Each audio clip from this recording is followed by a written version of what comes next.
So when I make these videos, I want to be as honest as possible. So the reason why I've been absent for about a couple of weeks, a month even, has been because I sold my Sony Smartwatch 3.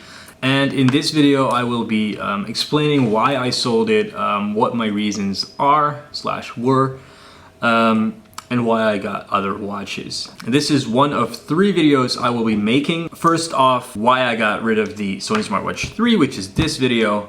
Next video is going to be on the Withings watch, the Withings Activité Pop, why I bought that one and why I sold it. And the last video is going to be on the Timex Metropolitan Plus. Yeah, so let's start with this first video on the Sony Smartwatch 3. That's better. So I think a year back I bought the Sony Smartwatch 3 for the following reasons. I wanted to have a smartwatch that counted my steps, that had GPS, so I can use it whilst cycling and running and connect it to Strava and see my progress. The watch was great at first. Look back at the videos I made at the start. I loved the watch.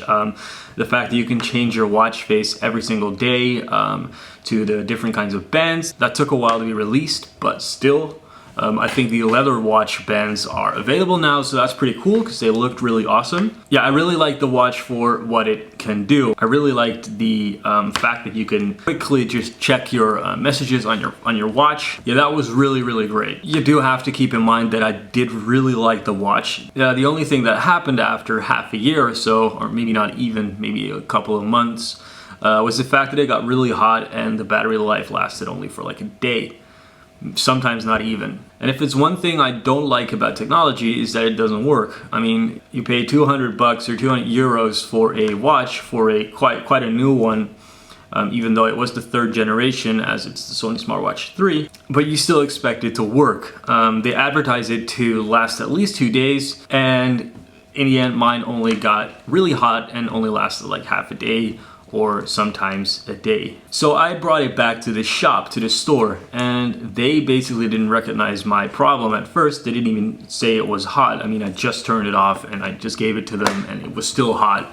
But they didn't even say it was hot enough apparently for them. I brought it back, they returned it to Sony, and in the end, after 2 weeks, I got a new one, or at least I think it was a new one because it had a different, well, it had to be a new one because it had a different serial number. Also, it had a scratch at the bottom, so I probably just got a second-hand one back, which I wasn't very happy about because they couldn't tell me anything about what they did, what was wrong with it, if there was anything wrong with it. They just said, oh, look, your watch is back, pick it up and see ya. So Coolblue, not the best service-wise. I got it back. Tried it out for a couple of days, a couple of weeks, and it did the exact same thing. So what happens is sometimes after charging it gets really hot. So you leave it charging and then you pick it up and then it's really hot and it's not even fully charged. So most of the time it would just be on 60%, it'd be really hot and it would not have charged. I sometimes charged it through the night, so that might have been an issue with it.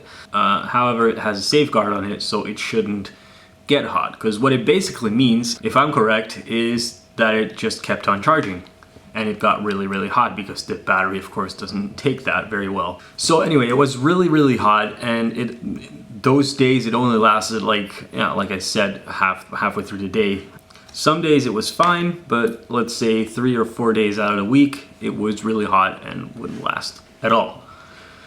So I got really pissed. I mean, the first one did it, the second one did it, so I returned that one, and they were not very happy about that. But I mean, come on, if it's not working properly, if it doesn't last 2 days like they advertise it, then I'm gonna return it. So I brought it back, and then they didn't want to take it back, so I sold it in the end. Long story short, battery life sucked after a while, and it got really hot at times. That's basically what happened, and I do like smartwatches and I do like the idea of it, but I think maybe it's still kind of early to get one that's gonna work properly. I mean, they're cool and all, and they're awesome. I really like the Samsung Gear S2, or Gear 2, the one with the rotating bezel. That's really awesome. I really like that one. That's also not as thick. It's a really nice and thin watch. So if you are still interested in smartwatches, like proper ones, get that one.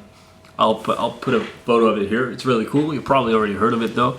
I really like that one, but I think I'm just well, after the old incident with the Sony Smartwatch 3, I didn't really like the idea anymore of some big old battery on your wrist that can basically get really hot and explode at times. That's what it felt like anyway. So after I sold my Sony Smartwatch 3, I did go out for a search for a new one, for a new smartwatch, or at least a watch.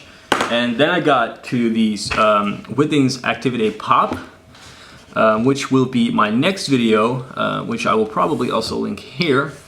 Why I got that one, what the difference is, mostly, and why you should or should not buy it. Keep in mind that I'm also making a third video about the Metropolitan Plus, the Timex Metropolitan Plus. So thank you for watching. I hope this was sort of useful. Like I said, I do want to make honest reviews. At first I was really happy with the product, and in the end it got really hot and the battery was just sucky at times, so I returned it. At least I told my story. I mean, if you're very enthusiastic about something and it doesn't work, I think you should also be able to tell that it doesn't work. Again, thanks for watching. Make sure to click on that next video. It should be here soon, and I'll see you later.